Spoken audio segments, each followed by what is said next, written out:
Hello বন্ধুরা, সবাই কেমন আছো? আশা করছি সবাই খুব ভালো আছো। ইয়েস, আজ আমাদের ন্যাড়া পোড়া, কাল আমাদের দোল। ওকে, আচ্ছা, তোমরা তো ছোটোবেলায় সবাই ন্যাড়া পোড়া এরমভাবে করেছো, তারপরে দোলও কাটিয়েছো। কিন্তু দোলযাত্রা এমন একটা উৎসব, সেখানে দোল হচ্ছে কিন্তু ভাং হবে না, তাহলে কি চলে বলো? তাই এবারে দোলযাত্রা উৎসবে আমরা সবাই মিলে ঠিক করলাম যে সব পুরনো বন্ধুরা যে এবার আমরা ভাং খাবো।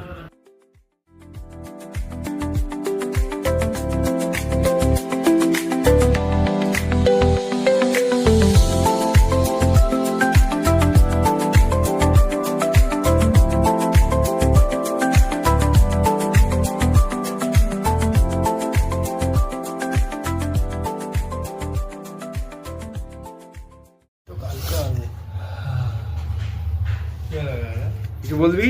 এখনো হয়নি বুঝি গোপাল, এখন কিছু বলবো না। কিছু বলবি ভাই? কিছু বলেন না। মিন্টুদা, কিছুই হয় না।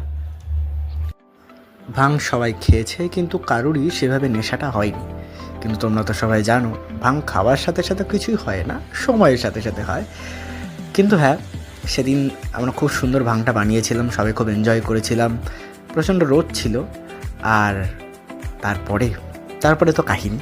কিন্তু তোমরা কারা কারা দোল মানে ভাং এবং সেটা খাবেই, অবশ্যই কমেন্টসে জানিও। আর কেউ কি ভাং খেয়ে কিছু করেছো, সেটাও কমেন্টসে জানাতে ভুলো না কিন্তু। ওকে, টিল দেন, টাটা।